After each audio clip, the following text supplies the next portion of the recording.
Hi, നമ്മൾ ഇന്ന് നോക്കാനായിട്ട് പോകുന്നത് SEO, അതിൽ AI ഓവർവ്യൂ എന്നുള്ളതാണ്. അതായത് ഈ AI ഓവർവ്യൂ എന്ന് വെച്ച് കഴിഞ്ഞാൽ ഇപ്പം നമ്മളൊക്കെ അറിയാം, ഗൂഗിള് തന്നെ എന്താണ്, ഗൂഗിൾ ഒരു വിഷയത്തെക്കുറിച്ച് സെർച്ച് ചെയ്യുന്ന സമയത്ത് അവരുടെ ഒരു റിസൾട്ട്, അതായത് എന്ത് വിഷയത്തെക്കുറിച്ചാണോ നമ്മൾ സെർച്ച് ചെയ്യുന്നത് ആ ഒരു റിസൾട്ട് നമുക്കൊരു ഫസ്റ്റ് ഒരു AI ഓവർവ്യൂ എന്ന് പറഞ്ഞിട്ട് എന്ത് ചെയ്യുന്നുണ്ട്, വരുന്നുണ്ട്. ഓക്കെ, അപ്പോൾ SEO ചെയ്യുന്ന സമയത്ത് ഇനി ഫ്യൂച്ചർ എന്ന് പറയുന്നത് AI ആണ്, അത് നമുക്ക് എല്ലാവർക്കും അറിയുന്ന കാര്യമാണ്. അപ്പോൾ ഇതുവരെ നമ്മൾ ചെയ്തിട്ടുള്ള SEO അപേക്ഷിച്ചിട്ട് ഇനി നല്ല രീതിയിൽ AI വരുന്ന റിസൾട്ടും കൂടെ കണക്കൂട്ടിയിട്ട് വേണം നമ്മൾ എന്ത് ചെയ്യാൻ, SEO ചെയ്യാനായിട്ട്.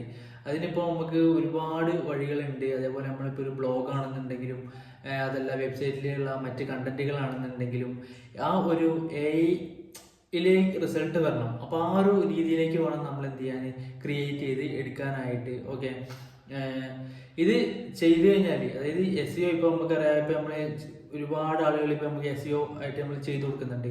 ഒരുപാട് ആളുകൾക്ക് നമ്മൾ എന്ത് ചെയ്യുന്നുണ്ട്, നമ്മളെ വർക്കുകൾ കാര്യങ്ങൾ ചെയ്തു കൊടുക്കുന്നുണ്ട്. അപ്പോൾ അതിൽ പല ക്ലയൻറ്റിനും എന്താണ്, ഈ AI ഓവർവ്യൂവിൽ എന്ത് ചെയ്യണം, റിസൾട്ട് വരണം. ഓക്കെ, അപ്പോൾ നമ്മൾ അതെല്ലാവർക്കും എന്ത് ചെയ്തിട്ടുണ്ട്, നമ്മൾ വരുത്തി കൊടുത്തിട്ടുണ്ട്. ഓക്കെ, അത് ഇപ്പോൾ നിലവിൽ SEO ചെയ്യുന്നവർക്ക് അറിയാം എങ്ങനെയൊക്കെയാണ് ചെയ്യേണ്ടത് എന്നുള്ളത്.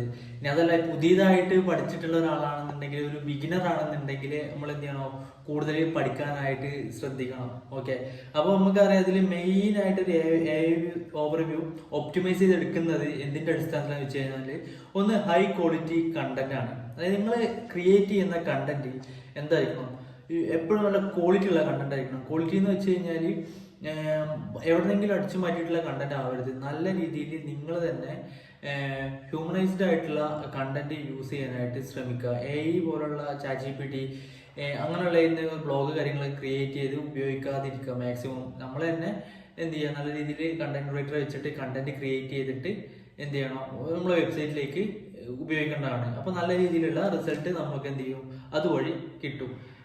പിന്നെ അതേപോലെ തന്നെയാണ് നല്ലൊരു ബാക്ക് ലിങ്ക് നമുക്ക് വേണം. ബാക്ക് ലിങ്ക് എന്ന് പറയുമ്പോൾ നമുക്കറിയാം ഒരു SEOയിൽ ഏറ്റവും ഇമ്പോർട്ടൻ്റ് ആയിട്ടുള്ളതാണ്. അതായത് നിങ്ങളെ നീഷിനോട് തന്നെ ബന്ധപ്പെട്ടിട്ടുള്ള ബാക്ക് ലിങ്ക് ആണ് എന്ത് നിങ്ങളെ വെബ്സൈറ്റിന് വേണ്ടത്. ഓക്കെ, ഇപ്പൊ നമുക്കറിയാം പലരും ബാക്ക് ലിങ്ക് ക്രിയേറ്റ് ചെയ്യുന്നത് അവർക്ക് അവരുടെ ബിസിനസ്സുമായിട്ട് ബന്ധമില്ലാത്ത ഏതെങ്കിലുമൊക്കെ എവിടെയെങ്കിലുമൊക്കെ കൊണ്ടുപോയിട്ട് എന്ത് ചെയ്യും, ബാക്ക് ലിങ്ക് ജനറേറ്റ് ചെയ്യും. പക്ഷെ അങ്ങനെ ജനറേറ്റ് ചെയ്യുന്നതിനെയും കൊണ്ട് ഒരു ഉപകാരം ഉണ്ടാവില്ല എന്നുള്ളതാണ്. ഓക്കെ, അപ്പോൾ ഈ രണ്ട് കാര്യങ്ങൾ നല്ല രീതിയിൽ ശ്രദ്ധിച്ചു കഴിഞ്ഞാൽ തന്നെ നിങ്ങൾക്ക് എന്ത് ചെയ്യാൻ പറ്റും, നല്ല രീതിയിലുള്ള ഒരു റിസൾട്ട് ക്രിയേറ്റ് ചെയ്ത് എടുക്കാനായിട്ട് പറ്റും. പിന്നെ വരുന്നത് നമ്മളിതിൽ ഒരു എപ്പോഴും മനസ്സിലാക്കേണ്ട കാര്യം എന്ന് വെച്ച് കഴിഞ്ഞാൽ, ആളുകൾക്ക് എന്താണ് ആവശ്യം അത് മാക്സിമം നമ്മളെ വെബ്സൈറ്റിൽ ഉൾക്കൊള്ളിക്കാൻ വേണ്ടി ശ്രമിക്കാം. ഇപ്പൊ നമുക്ക് അറിയാം, ഇപ്പൊ കീവേഡ് പ്ലെയർ വെച്ച് നമ്മൾ കീവേഡ് റിസർച്ച് ചെയ്യും. ഈ കീവേഡ് റിസർച്ച് ചെയ്യുന്ന സമയത്ത് നമുക്ക് മനസ്സിലാവും ഇപ്പൊ ആളുകൾ ഇപ്പൊ നമ്മുടെ പ്രൊഡക്റ്റ് ആണെങ്കിലും സർവീസ് ആണെങ്കിലും അതുമായിട്ട് ബന്ധപ്പെട്ട് എന്തൊക്കെയാണ് സെർച്ച് ചെയ്യുന്നത് മനസ്സിലാവും. അപ്പോൾ ആ സംഭവം ഉപയോഗിച്ചിട്ട് നമുക്ക് ഗൂഗിൾ ട്രെൻഡ്സിൽ വെച്ച് കഴിഞ്ഞാൽ നമുക്കറിയാം ഇപ്പോൾ ഏറ്റവും ട്രെൻഡായിട്ട് നിൽക്കുന്ന കാര്യം എന്താണെന്ന് നമുക്ക് എന്ത് ചെയ്യാൻ മനസ്സിലാക്കാൻ പറ്റും.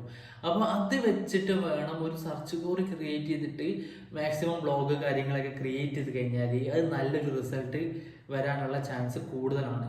ഓക്കെ, അതിപ്പോൾ ഓരോരുത്തർക്കും ഓരോ ഐഡിയയൊക്കെ ചെയ്യുന്ന ആളുകളുണ്ടാവും.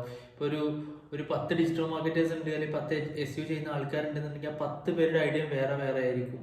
അതിൽ ഏറ്റവും യുണീക്കായിട്ട് നല്ല രീതിയിൽ നമുക്ക് ചെയ്യാനായിട്ട് പറ്റിയാൽ പെട്ടെന്നുള്ള റിസൾട്ട് ക്രിയേറ്റ് ചെയ്തെടുക്കാനും നമ്മളെ കൊണ്ട് പറ്റും. ഓക്കെ, എപ്പോഴും നമുക്ക് എപ്പോഴും എന്ത് വേണം, നമുക്കൊരു ഇതിനെക്കുറിച്ച് അറിവും അതിനപ്പുറത്തേക്ക് നമുക്ക് എന്ത് ചെയ്യണം, എക്സ്ട്രാ എന്ത് ചെയ്യാൻ പറ്റും, എക്സ്ട്രാ എന്ത് പഠിക്കാൻ പറ്റും, ഏതെല്ലാം മെത്തേഡ് നമുക്ക് ഉപയോഗിക്കാൻ പറ്റും എന്നുള്ളതിനെ കുറിച്ച് നമുക്ക് എപ്പോഴും ഒരു ക്ലാരിറ്റി വേണം. ഓക്കെ, പിന്നെ ഇതിനെക്കുറിച്ച് നമുക്ക് കൂടുതലായിട്ട് എന്ത് ചെയ്യാം, ഒരു ദിവസങ്ങളിൽ നമുക്ക് സംസാരിക്കാം. അപ്പോൾ വീഡിയോ ഇഷ്ടമായെങ്കിൽ എന്ത് ചെയ്യാം, ഒന്ന് സബ്സ്ക്രൈബ് ചെയ്യുക, അതേപോലെ നിങ്ങളുടെ ഫ്രണ്ട്സിനും ഒക്കെ എന്ത് ചെയ്യുക, നമ്മളെ വീഡിയോസ് ഷെയർ ചെയ്ത് കൊടുക്കുക. Okay, by.